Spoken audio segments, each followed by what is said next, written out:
Thanks for joining me on Beyond the Water Cooler. This is where we have the conversations that matter about putting the human factor back into business. Why? Because we know that when we get people right, we get business right. My guests are awesome people who know about all things leadership, engagement, mental well-being and high performance. This is a space to listen, reflect on your own practice and learn how to create an even better experience. I'm your host, Lisa, psychologist and psychotherapist and founder of It's Time for Change. Let's dive in. The sun is shining in Oxfordshire today, but sadly I'm looking at my guest on a screen rather than sitting opposite her in an amazing coffee shop that we met in Summertown recently. So welcome, Prisca Bradley. Thank you. Last time we were having a coffee and we ended up talking about all things, well, we covered a lot of topics. We certainly did. But one of them in particular was really interesting, around women and equality and just their role in the workplace and how that looks at the moment and what's getting in the way and what's helping them. So that is what we're going to talk about today, particularly with International Women's Day just around the corner. So I thought this would be ideal. You are an employment lawyer, and I know you specialise or you're very passionate about the diversity and inclusion space. Tell us a little bit more about what your role is about and why you're so interested in that. I think it's just naturally arisen from the work that I've done over the last sort of 20, 25 years, both with companies and organisations, and also, listening to what women say to me when they come to me in a distressed state about, their working environment and their treatment. So I've realised that it's just as hard for employers and businesses to tackle these issues as it is for the people experiencing them. That might be quite controversial, but most employers want to do the right thing. They want to create a good space, a healthy work environment, and they're not just sort of passively signed up to their, for the most part, their equality and diversity initiatives. They want to do more, and they understand that there's a benefit to the organisation and the individuals in it to get it right. So, whichever side I'm on, whether it's talking to the individual or talking to companies, I feel really that I'm sort of ploughing the same field. I'm working in the same direction. So over time, providing sort of training in this area, and looking at developing policies within organisations, I've sought to understand more about potentially the psychology around these workplace dynamics and the reasons why people might exhibit these behaviours, so as to make a bit more impact. So that's what I'm working on at the moment. I think it's a really good point you've made around how you see both sides. Yeah. And I used to do a lot of my work around working with employees in terms of helping them think about how they're feeling at work and how they're what their experience is. And actually, I've moved I've moved kind of away from that a bit more to working with the employer in terms of how they're supposed to be meeting the needs of employees, but actually don't know how. And they, as you said, often people want to do the right thing. And whether we're talking about diversity, inclusion, or anything, usually people's intentions are good. Well, that's kind of my basis that I work from. But actually, people, if they don't have the safe space to have the conversations like we're having today, don't have time to really, or the space or the knowledge to actually have an informed conversation and think about how this stuff impacts on them and the people around them and stuff. We can't change anything, and it's not of that about people not caring. It's that, like you said, people often want to do the right thing, but they just don't know how. Yes, and it's about sort of translating the theory, the concept of equality into, well, what does that look like in a normal working environment? And it's usually a little bit of apathy maybe, or overlooking things that can easily just sort of descend into then a workplace that becomes quite challenging and difficult for certain demographics, but for women in particular. Mm, So I'm looking at ways to translate those concepts into real pragmatic, practical day-to-day advice for organizations, and also to help women have a voice and have a bit of agency in speaking up and tackling and pushing forward their own issues. Because as we know, and we'll come to this probably later, mm, lots of women find it very difficult to mm, speak up, and there are lots of reasons why that's the case. mm. But yeah, I think from both sides, I think it's just drawing that gap together, isn't it? I think you made a very important point, which is actually probably where we should start, which is what do we mean by equality? Like, what does it actually look like? And I think Mm, when people talk about equality, different things pop to mind. And I know, when you and I met in Summertown, we were talking about all sorts of things, including harassment and so on. But actually, when we're talking about equality at work and in terms of experience and empowerment and all that stuff, it's quite broad. So maybe a good starting point actually is to think about what are we actually meaning by equality and inclusion for women in mm. the workplace. Yeah, well, they're kind of different concepts. Equality is quite broad, and now there's a trend to the phrase equity, which is Hmm. more sort of outcomes focused rather than conceptual. Um, and inclusion is you can be invited to the party, but if you're not asked to dance, then you'll still feel isolated. So, there is a problem with even if you're notionally um showing diversity and equality in your figures or your composition, your demographic, um, there may also be an additional issue with belonging and inclusion. So they are quite different. But, equality really is if we're looking at inequality for women, which we are, it's looking at everything from the life cycle of the whole employment relationship, right from recruitment through to ways that women express their views and are heard and listened to promotion opportunities, stretch opportunities, and health health outcomes, how women are seen in older age, and uh, retaining women in the workforce. There are lots of um, indices that we can look at. So there's the gender pay gap information, and since 2017, when that was introduced, we knew that there was pay gap inequality, but we hadn't measured it properly, and then we knew how much it was, and it was quite high, sort of 18, 19, 20%. Since we started measuring it, that has come down. So that's one aspect of equality or inequality. um, but what sits behind that is pay structures, transparency, strategies on promoting women where they may be underconfident to put themselves forward. So equality is hits every dimension of the employment relationship, even in terms of what sort of social culture you might have. You know, Mm, 10, 15 years ago in certain sectors, certainly there's a big sort of um, culture of drinking and socializing outside work. That's more difficult for women to do. And also, I know we're getting very, very interested in the sobriety trend at the moment, certainly for Gen Z and others, but just generally looking at the whole makeup of the employment relationship to understand how is that experience for women? Are we checking in? Are we listening to what their experience is of it? So it's equality is a very broad mm, way of measuring, and if we're not looking at data and if we're not examining those things, then we're not going to really understand on an mm. individual company perspective what the experiences are of our employees.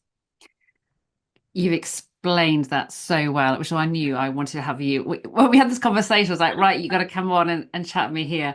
I think you've explained that brilliantly. I think I also really like your the way you explained the inclusion bit about being invited to the party but not being asked to dance. And it's interesting when some companies say, well, we've got women on our board, for example. And it's like, yeah, but do those women feel enabled to speak? Like, can they speak up?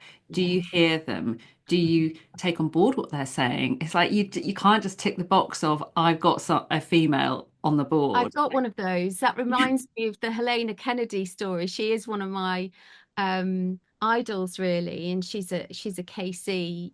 You may be familiar with her, and she has devoted her legal practice to women's rights and human rights, and she speaks out a lot about women and equality and these issues. And she wrote a book which I advise everyone to read. It's very old now. I think it's at least 20 years old. It's called Eve Was Framed, and you can guess by the title where she's going with that. But she looked at the inequality of the criminal justice system towards women. And lots changed since she wrote that. A few 8 years ago, I think now we've got recognition in a criminal sense of coercive control, which was a really important step in understanding women's experience of violence within the domestic setting. But I digress. No, she champions equality, and she writes in her book about her journey into law. So she's a barrister, and she writes about how that was quite difficult. She was only one of very few female students when she was studying law, and then when she finished her training, she wanted to apply for pupillage at a chambers.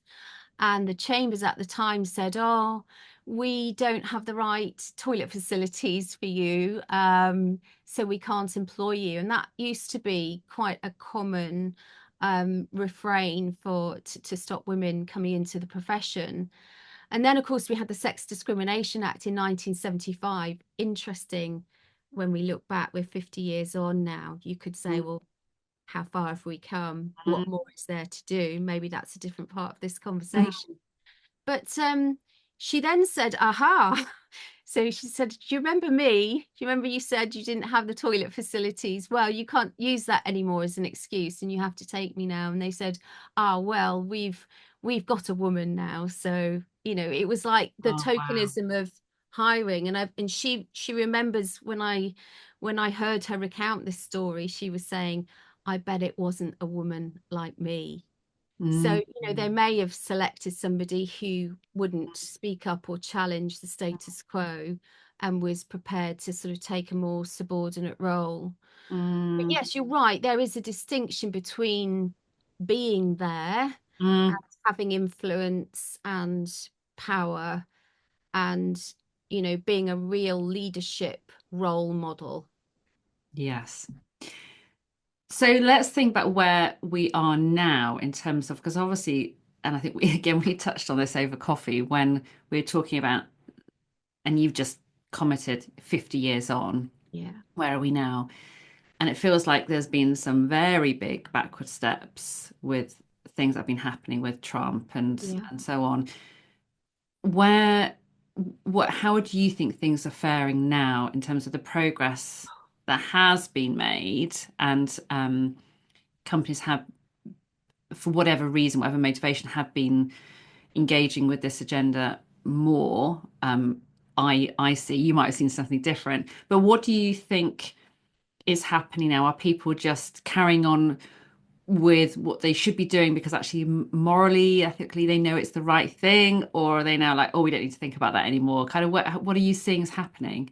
Well, this is just such a massive question, and it almost feels like, if we're thinking about what's going on across the pond and the systemic and the systematic dismantling of equality rights that have been long hard fought for, not just Roe v. Wade and things like that, but the DEI dismantling that's going on. Um, are we right to be concerned in the UK? I think the answer to that is yes, but there's a huge caveat to that, which is, the UK system is distinct. We have we don't have affirmative action. And I think um, affirmative action in the US has operated to sort of push forward and give preferential treatment and even sort of implement quotas in certain underrepresented groups.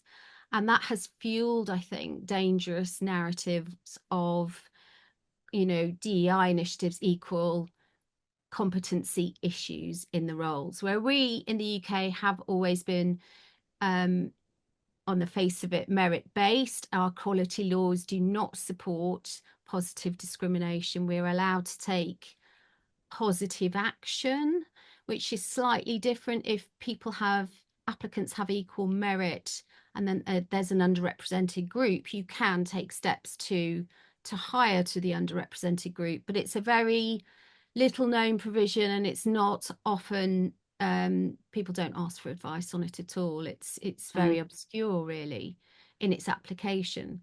So we are different. But we look at the rise of populism, we look at the impact of these ideas and ideologies on our society. And sometimes you think, well, there is definitely a geopolitical trend towards polarization and further marginalization of groups who have historically moved towards a position of greater equality. And that is worrying. So it would be wrong of me to say we've got different laws, it doesn't matter. But, thinking about it, where are we now?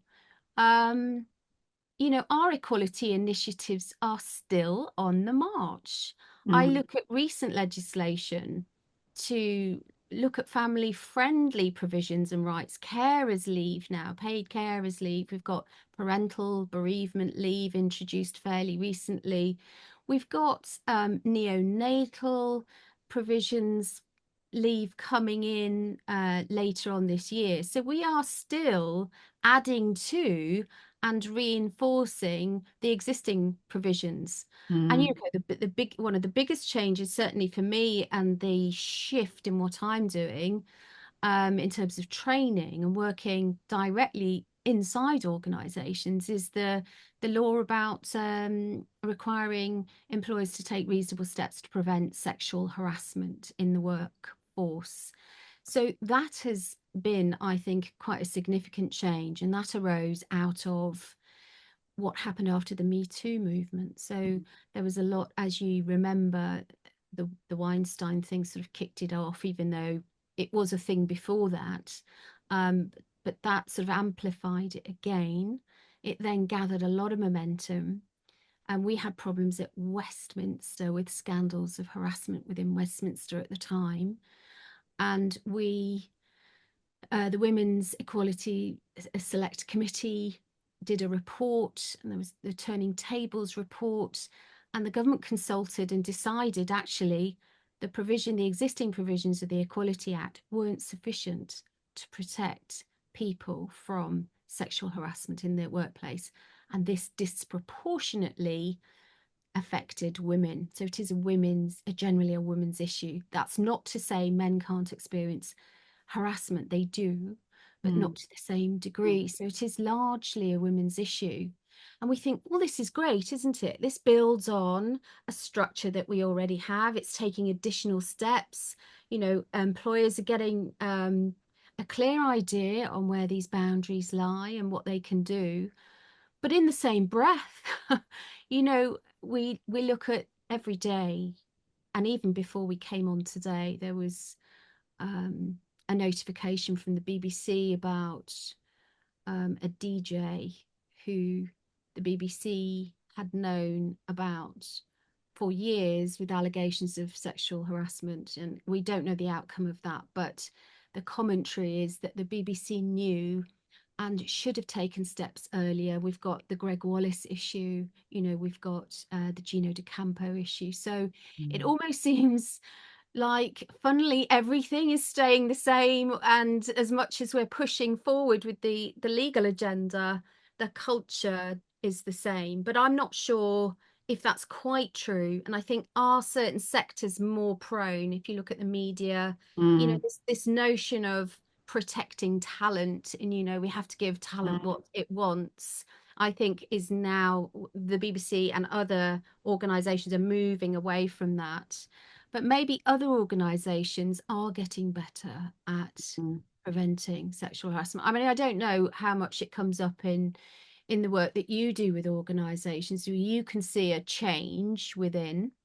Not so much about the sexual harassment, but in terms of it made me think about what you were saying earlier about the life cycle and about recruitment. Yeah. Obviously, starting that life cycle. And when I'm in organizations working with younger people in coming into the workplace, their perceptions are so different just from how who I've seen and how I've seen, and obviously that's only a very small window, but some of those people are so much more in tune, or they appear to be much more in Yeah. tune with, of course, we have equal respect for our peers, regardless of gender, and Yes.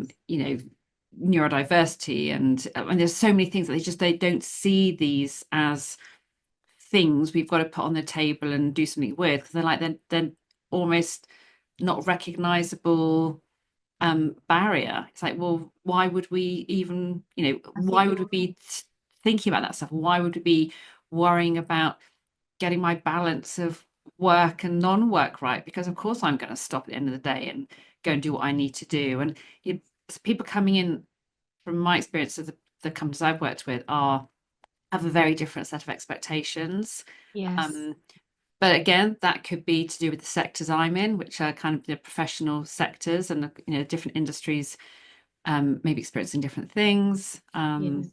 So yeah, No, I think that's very reflective of what I'm seeing as well. And certainly there have been studies looking at what younger demographics want, particularly Gen Z. People have stopped writing about millennials now and they're on to Gen Z. yeah, But there are plenty of studies looking at hiring and recruitment and the due diligence that younger people will do before they enter the workplace. mm, They will want to get the inside track. They'll want to get the bottom line. What does it feel like to work there? mm, And is this all lip service, or does it play out in reality? And they do a sort of a two-pronged approach. They want to know that the companies or the organization's values and ethos align with their own personal values, mm, whether that's environmental, social, or whatever, mm, equality wise. And they also want to know that there'll be an active and progressive development of them professionally, and they yeah, want to know what that looks like straight away. So mm, there's a bit of what's in it for me. How can I see mm, myself grow and develop over the next 5 years?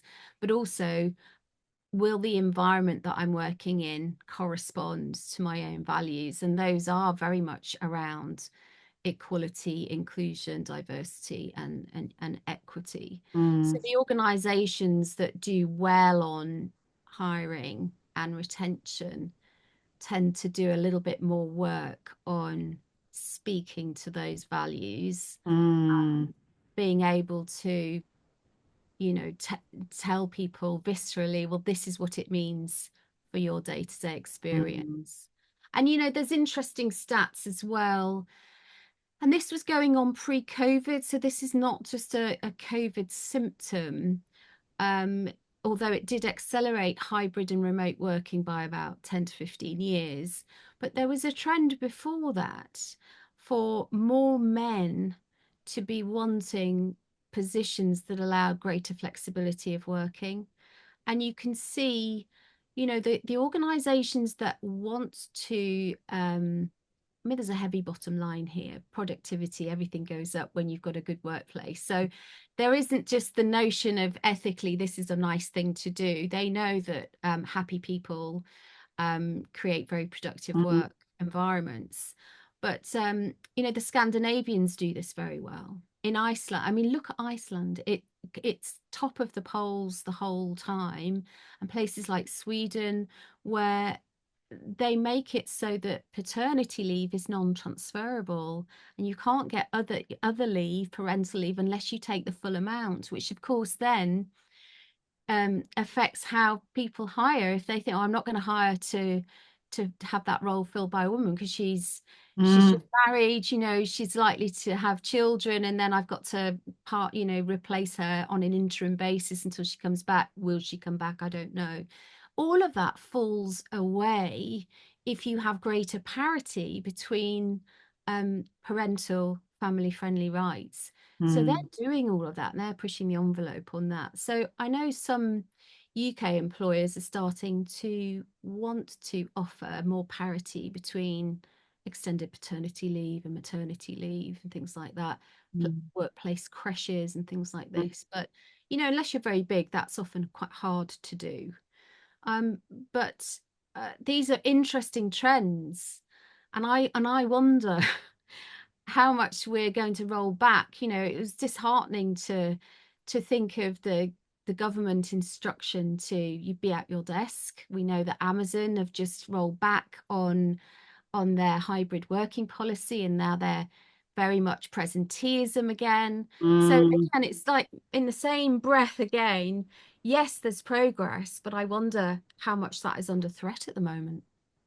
And I wonder if I guess for me, it's thinking about, will there be enough companies who stick with what they've been trialing and what actually seems to be working and have the courage to say, actually, we are going to carry on supporting um, all our employees and we're going to carry on supporting things like hybrid working and thinking about recruitment and so on because it's the right thing. And whether they will then be able to retain, attract and retain that top talent.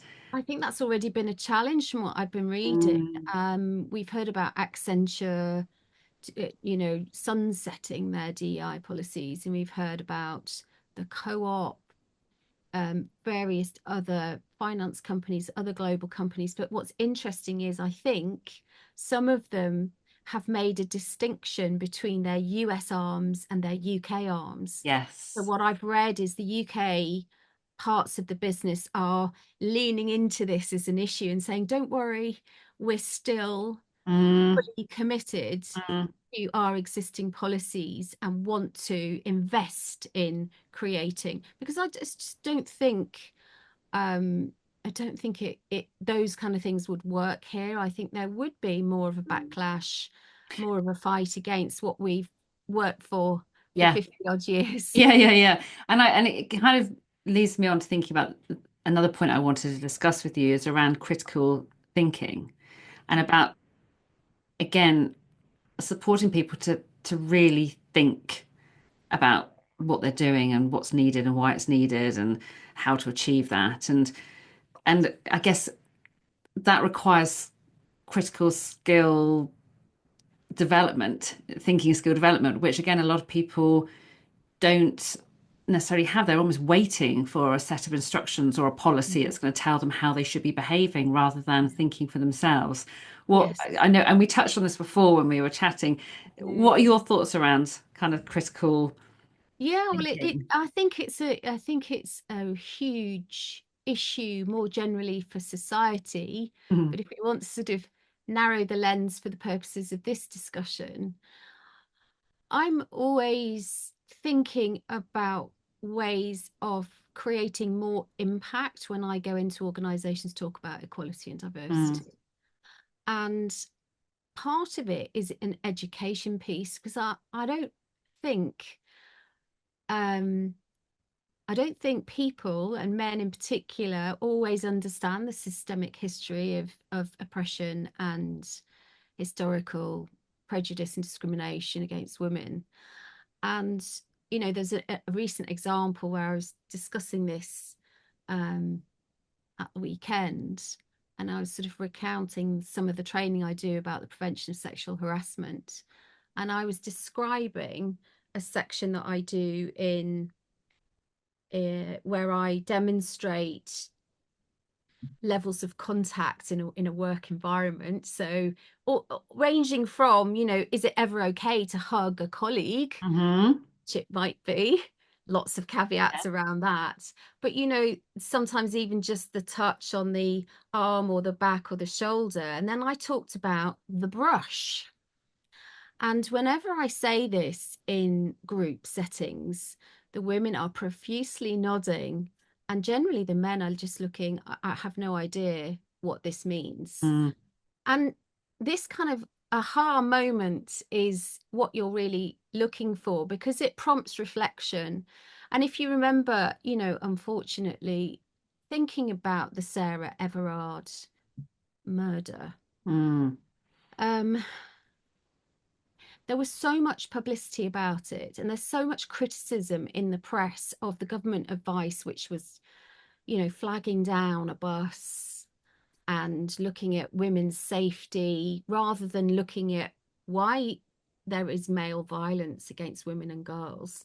And, it prompted a lot of men to talk to their girlfriends and wives about their own experience. And mm, they're reading things and then they're asking their partner, so has this happened to you? What's your experience? And of course, then there's a flood of every woman has several experiences about walking somewhere late at night or being afraid or keys in the hand or pretending to talk on a phone, all of those things. And some of the men have gone on social media saying, I didn't realize. yes, I've seen that. And, speaking up, Mm, talking out. And, there are other ways that men can talk out and speak out about these matters. If you remember Andy Murray, mm, challenging the journalist when he was saying, so you're the Olympic champion or the medals. No, it was Serena and Venus before me. Constantly reminding journalists not to have this lazy, stereotypical thinking. So there are plenty other advocates, he for she was a big thing, after mm, Emma Watson's speech. So there are mm, lots of initiatives where men have been advocates and allies for women. So it is there. There's a mm, desire to do it. But I suppose in a workplace, you can sometimes forget about those big issues and get very mm, busy and bogged down in the day to day. So it's kind of how do we prompt organizations to pause for critical mm, thinking to happen? How do we keep up with the trends that are happening in society? Andrew Tate was, reached prominence 10 years ago. So this is, mm, before Trump. And so there's always been an existential threat to these hard fought wins, but it is through critical thinking and pausing and taking the time to reflect with potentially an external facilitator that mm. really allows that journey of constant reflection to happen. It's such a good point. And I think you've hit the nail on the head with the fact that we don't create the time and expectation to do that. We make judgments and decisions way too quickly. We're running as part of the Leadership Labs a session tomorrow on decision making and Yeah. talking about how we build in the pauses and how what drives us to make the sorts of decisions we make and how we can critically almost interrogate our decision making processes to think, are we taking a lazy route or are we biased because of something or are we just not in the right emotional state to make a good decision or what is impacting the way we think, the way we make decisions. People don't, I don't think people generally give any thought to how we think and how we make judgments and how we make decisions Yeah. until we start developing specifically those skills and almost coming up with, I don't know whether you call it a checklist or something in terms of prompts, the kinds of questions we need to be asking ourselves and asking each other, and as such Mm. a general set of prompts that can be applied to anything we're talking about, but just to make us stop and really think about, are we using the right language? Are we thinking about what's going on in Mm. society now? Are we, is this about empowering everyone in an organization or just certain groups? And, really kind of thinking about the questions we need to be asking. Yeah. And the organizations that have the most traction on all of these things and that tend to do well, hire well, retain well, productivity is good and they grow, and they're sustainable. are the ones that are managing to do it. But it's, Mm. I'm not saying it's easy. There's no sort of silver bullet really, but it is a constant reflection and interrogation. It's a bit like the scientific method. This is why scientists don't mind being wrong. Yeah, It's one more step closer to maybe being right, or having exactly. an experiment that they can repeat with the same results, which Mm, is the goal. So it's moving away from sort of personal feeling a personal sense of slight if you're not quite getting it right, to this is interesting, the data show that we should be doing XYZ. How do we get there? And it's there are various things that we can do, and it sometimes is checklists, but it's weird and wonderful things like audio prompts.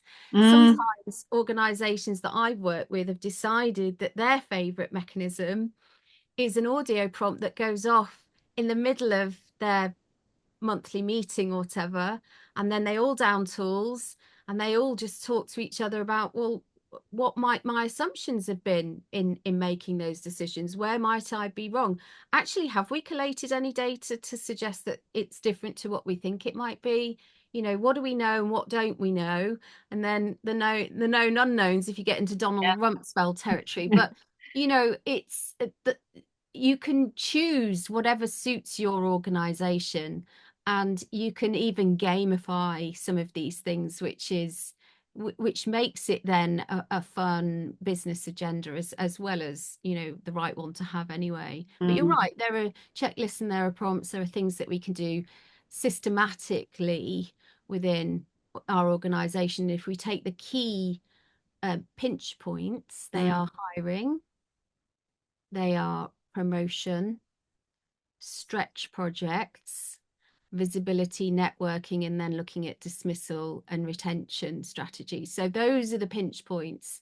So that's where a lot of organizations want to focus. And often, they've introduced things like, well, rather than just asking an exit interview series of questions, why don't we ask, 2 years in, why are you staying? mm, And you can learn a lot from that question.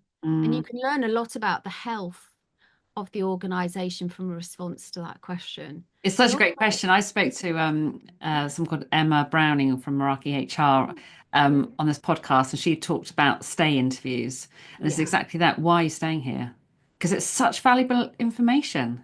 Yeah. So you want to know what you're doing right as Yeah, much as you want yeah. to sort of shift the experience to make it a more equitable one. Mm, So there are lots of things, but even going right back to recruitment, there are questions that you can ask that will um, show you if you're recruiting for the type of person that's going to promote a healthy environment. So we might be very selective on personality traits such as emotional maturity and intuition, great ability to work with diverse range of people and to develop meaningful long-term relationships, all of those things.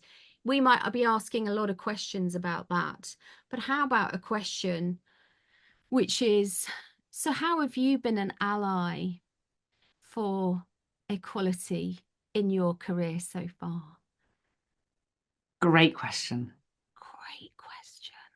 Yeah. So, there's more where that came from. I mean, if you really want to look at the way you can incorporate these strategies into the day to day, if somebody gives a fabulous answer to that, they're already psychologically there. They're in that equality space. They're Mm, going to be potentially a great addition to the team because they know what the systemic inequalities are. They know how prejudice and discrimination operate, and they're mm, and they're aware of it. They know how it manifests, and they are prepared to take steps mm, mm. to champion women or those underrepresented groups that don't have the confidence to do that. And of course, if you're recruiting them, then as they go through the organization, they become the future leadership, Leaders. hopefully. And you then are changing the culture. You've got a good culture because that's kind of developed more organically. I think where in companies that are not quite there yet, there's that um, space at kind of manager and leadership level, which is people are not necessarily either bought into this or they are, but they don't know how to think about it and how Mm. to what to actually do. And that's where it's about rethinking. I know, what does manager training look like? Like when we're thinking about manager training, and I see lots of people offering that, and it's very much kind of around the how to do a performance review or how to, that stuff. You're like, well, that's great. That's that It little is. bit of the job over there.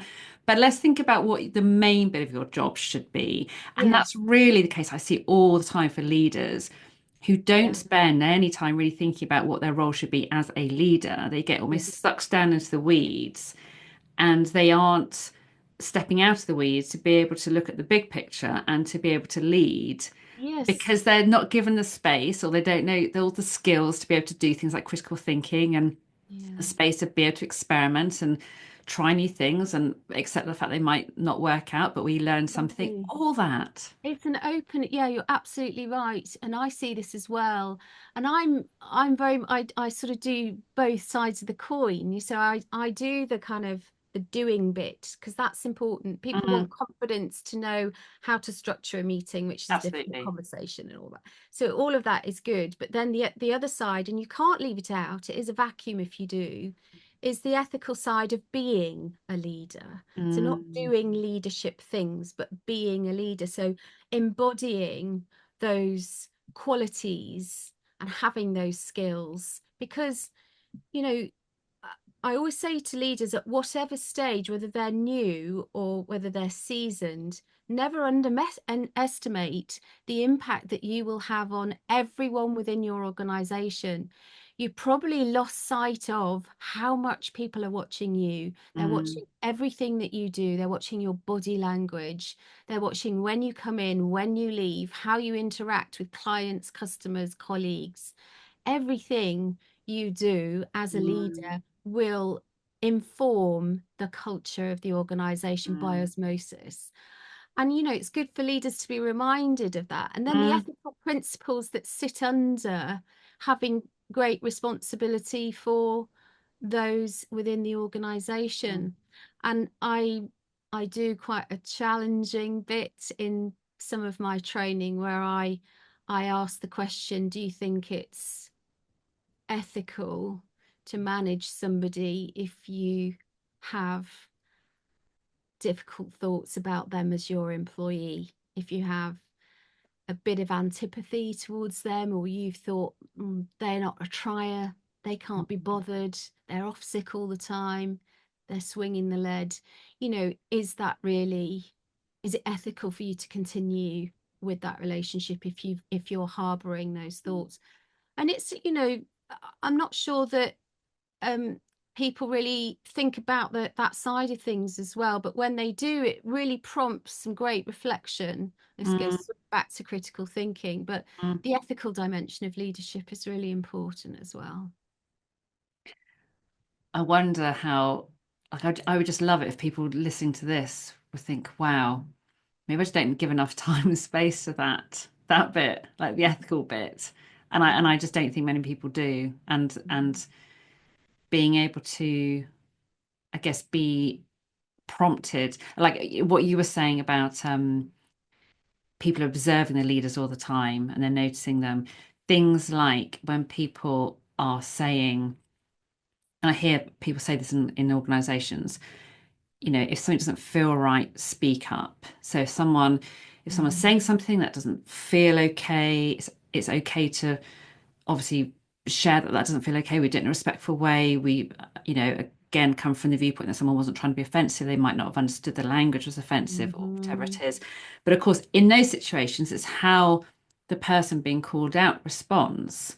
So whether they accept it and, gracefully and kind of, I'm I'm, sorry I've caused offense. I hadn't realized, and actually, or they try to defend themselves about why it's okay. And it's things like that, those little responses, which are almost just automatic because They people are. aren't building in a pause to think, how should I respond here? Yeah, What's going on? Like reading the situation. yeah, exactly. It's such a big, It is a that's a big moment, isn't thing. it? No, but it's a big thing and it's the core thing really. And this Mm. is where a lot of your work with your background, your Mm. the psychological processes and the autonomic nervous system and Yeah, how that works to shut down the yeah, executive function. So you're kind of left in, I've got to defend myself here. yeah. But actually if you factor in critical thinking, which means dissenting voices, Mm. it has to rely on dissenting voices. What opportunities are you allowing on a week to week, month to month, year to year basis for dissenting voices? So if your systems aren't actually seeking out, active seeking out of dissenting voices, obviously said in the right way, how will you know if Mm. you have a healthy workforce? So, it's the acid test, isn't it? Your Yeah, workforce is only as healthy as an individual employee feels able to voice a dissenting view. So you've yeah. got to seek it out and you've got to look at your team, whether it's women and men, people from different backgrounds, neurodiversity, introverts, extroverts. Mm. How, as a manager, are you representing their views, amplifying their voices, creating a space where they can say what their view is? And there are different ways of doing that. You could see people before a meeting that are very less likely to speak up and say, I think you've got an idea about this. Do you want me to start that conversation for you? Do you want me to advocate for you? Do you want me to reference you when I say it in the group? How would you like me to represent that idea? Or do you want me to promote a space where you can do it? And then you take their lead. And then as that process unfolds and you have a more open environment, they will feel more likely to want to speak up Mm. professionally, individually anyway. Mm. But interesting, the other point that you made about, how do we stop that defensiveness? I think if we're doing the regular, okay, challenge me now, I want you to, I'm looking forward to it. Yeah, Apart from doing that, how do we practice being in the moment with difficult situations? So Harvard, I'll send it to you and maybe we can post it as part of yeah. this. Harvard do quite a nice little briefing note on the calling in, calling out methodologies of speaking up. So calling in is softer, it's less about direct conflict. It's maybe pausing and say, oh, before we move on to that point, can I just ask what you meant by that? I'm not sure that I understood. Or is that really what you meant? Can you say more? These are softer ways of pausing and making a challenge to someone where you feel that didn't sound right to me. Mm. And calling out as it sounds is a Yeah, bit more direct and it's more public and it's a more conflict. That's not right, or yeah. that doesn't align with our culture or our Mm. ethos, you know, or even more, Mm. can you stop that? Or that's difficult, or why have you said that? So, there are different ways, and actually, people will have their own preferred style of calling in and calling out. But you've got to be ready to be on the opposite end of that calling in and calling out. Mm. And you've got to practice Mm. holding that space, concentrating on your breathing so you can get out of the kind of fight or flight response into a space. And even if you need to say, I've heard that and I'm going to think about that and reflect, and I really want to take time to do that and come back to you, then that gives you a bit of breathing space to come back, but you're not automatically going into defend, defend, defend. So, Good that's a really advice. important point. It Yeah. reminds me of the video you sent me after our Yeah. coffee about Susan On Sontag. time. Yeah. Tell listeners about that because I think Well, that's it absolutely looked brilliant. like I'll probably quite put an a link to old. that in it as well. Yeah, do. I mean, it was quite an old video, I think. But she she said, I'm going to say this very quietly. And then she proceeded to say something quite direct and challenging about the way that she experienced being called, use of the word ladies and lady and female author, female writer. you wouldn't say male writer, would you? And Mm. she goes on to say it's patronizing and Yes. it's diminishing. And she does this all the while, quietly and with the smile, and we are conditioned as women, aren't we, not to create any conflict. In fact, Mm. we are the salve to conflicts quite often. We're seen as the peacemakers, the ones that intervene to calm things down, to make things sweet, gentle, nice for Mm. everyone. Mm. But, we are moving away from that very gendered, stereotypical position in society. And certainly, if we go back to looking at Gen Z and younger people moving into the workforce, they won't have the same conditioning that Mm. maybe people like me have, Yeah. who've been used to being, what it feels like to be sort of suppressed in terms of thought. So Yeah. yeah, speaking up can be done in lots of different ways. But yeah, that video was quite funny, wasn't it? When we were just talking about it, and I then know. I we know. came across it. So what I'm quite keen to do now is as time goes on, and I think what I really want to spend a bit more time hearing from you about are some sort of practical ways that people listening to this conversation can go away and think about this and do something different. So regardless of whether you are a man or a woman, whether you are what level of an organization you're at, you know, probably possibly a manager, a leader, but regardless, what can and what should people be taking from this and what should they be thinking about differently? Yes. Well, I think it's a range of things, isn't it? So it's starting at basics and then moving on from that. So the basics are look at your policies, make sure that everything's up to date. If you haven't done already, think about high quality in-person training on equality and diversity discrimination and prevention of sexual harassment, because that's mandatory now in law. And courts have been very quick to say a tick box on an induction sheet is not going to be enough. Reading a policy isn't going to be enough. They want to check for what steps have you taken to ensure that these things are understood conceptually and practically. So that's kind of the basics. But beyond that, you can factor in things to each stage of those pinch points to ensure. So for recruitment, we've talked about that kind of nice question about, what's your experience of championing underrepresented groups or being an ally or a mentor to a woman Mm. or different group. So that's quite a good one. Also, you want to test for reflection and insight. So instead of asking what's your weakness, people saying chocolate or perfectionism, you want to sort of say, perhaps in a different way, what have your reflections been during your career, and what insights do you have on areas which you'd like to develop or have developed, and talk to me a bit more about that.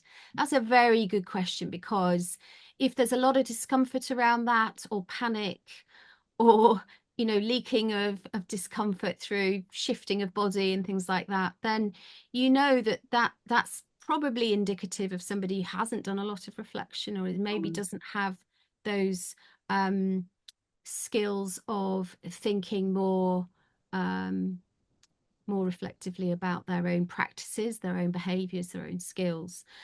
Apart from that, you can obviously, I'm going to say it starts with leadership. So you Yeah. really, really need total commitment and buy-in at the top.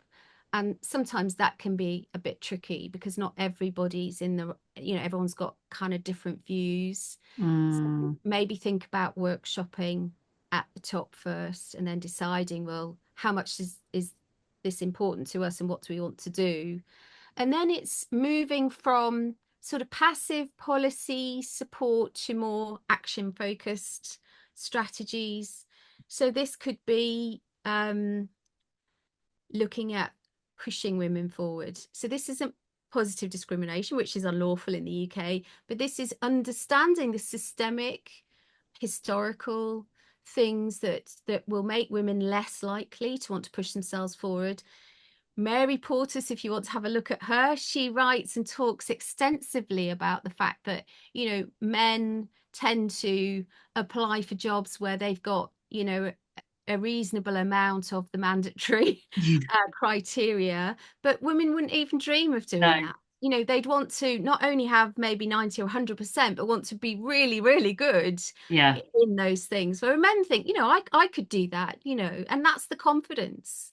So it's looking at those issues in order to support women and push women forward. Helena Kennedy says, I want to push my women, people who are working with me, into uncomfortable spaces. I want to get them speaking. I want to get them networking so that they hear their voice and they know how it feels to have agency in a space. So I I think that's quite a good one. So how are we doing that? How are we measuring that? Mm, You know, we can have diverse hiring panels, thinking about recruitment, we can have blind interviewing, but really I think we're a lot of people are trying to do that anyway. They're trying to filter out the bias that happens with recruiting. So I think some of these questions on the ethical dimensions, the self-reflection, hiring to those skills anyway is a good idea. Apart from that, pay is a big issue for women. So mm, mm, I think understanding the pay structures, looking at transparency, and really promoting um, good information to show and demonstrate that you're treating women fairly in terms of pay, even though we are quite a few years on from Sex Discrimination Act, Equal Pay Act, gender pay gap reporting, we're still about 13%, and that rises to 30% if you're a senior woman in finance. wow. Wow. So there are still sectors where we are way off the mark. Yeah. Um, and 30, well, it ranges from 6 to 13%, depends where you are and whether you're Mm, what type of work you're looking at. So, but pay is really important, and pay on promotion and bonuses is really important as well. So mm, look at those. We talked a bit about if we're going to hire and retain, we can't just think of flexible working as automatically supporting women, although it will support women. We have to think, how are we supporting men to create their work-life balance that they want? So looking at policies that speak in you know, words are important, in a language which is going to appeal to men who want to be able to express yeah. the the desire to spend more time with their young families, but that's not the norm. So Mm, how can we make that easier for men to speak up? Because when men have greater access to these policies, it generally raises the boat for everybody else. So mm, do a bit of that. Obviously, I'm going to say training and awareness. So that has to be a continual lifelong program. There's no, if you do these 10 sessions, you'll be fine. It's a lifelong learning. I never stop finding books that I think, wow, that's given me an extra insight into gender equality or whatever. mm. And in terms of sexual harassment, there's a lot of guidance now. So have a look at the guidance from the Equality and Human Rights Commission. I'm doing, I sound too excited about this, but I'm doing posters Oh, for organizations to also create environments where sexual harassment is you want to diminish the propensity for these behaviors to take place. So I'm doing some posters, which is a really good, you know, visual, you know, what visual prompts have you got in your organization, whether it's in the loos or your screensaver or posters. What messages are you giving frequently to your employees? So it's beyond the legal framework, all of this. But those mm. are just some examples. Really, the list is endless, but those are the ones that I think are quite important. And you're right that the list is almost endless, but it's you've given some great examples of the way that people can pretty much anyone can get on board with this and they can Mm, do their part, have their yeah, they yeah. have their part to play. And if everyone approached this with a sense of responsibility, like what is my part, and just listen to some of your advice, it kind of shifts this from being this person's role over there, they're the D&I person and they'll sort all this out, or this is, it's someone else's job to make sure this happens. This is actually everyone's Mhm. role. Um, and I will also actually put the links to some of the other podcasts I've had in the past with Seb Randall talking about allyship, and Yeah. Dr. Sean Andrews talking about the power of perception and women in leadership. And there are there is so much that people can do if they care enough. And it is what Mm, you said about being interested in learning and developing and trying out things and testing it and getting feedback. And I loved your example earlier about the audio alarm. And it's just like when you hear that, mm, let's stop and let's critically analyze and reflect what we're doing and the impact that's having. So you've given us absolutely heaps to think about. And I would urge anyone listening to this to get in touch with you, and we'll put your contact details in the show notes. Um, it's been brilliant conversation. Like it I've has. hardly said anything. I'm just sitting here listening to And you. we've only kind of touched the surface as well. I You know, know, I so know. much more to say, but I've really enjoyed it. Thank you so very much for joining me. And we might have to do a part two to carry on the conversation another time.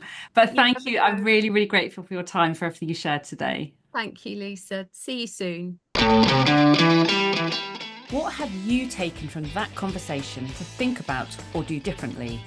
How has that inspired you to develop practice to bring out the best in people, including yourself? This podcast gets more listeners when people like you give a thumbs up on Apple or wherever you listen, and especially if you leave a short review. So please help be part of the movement towards creating workplaces that really provide the best experience for their people.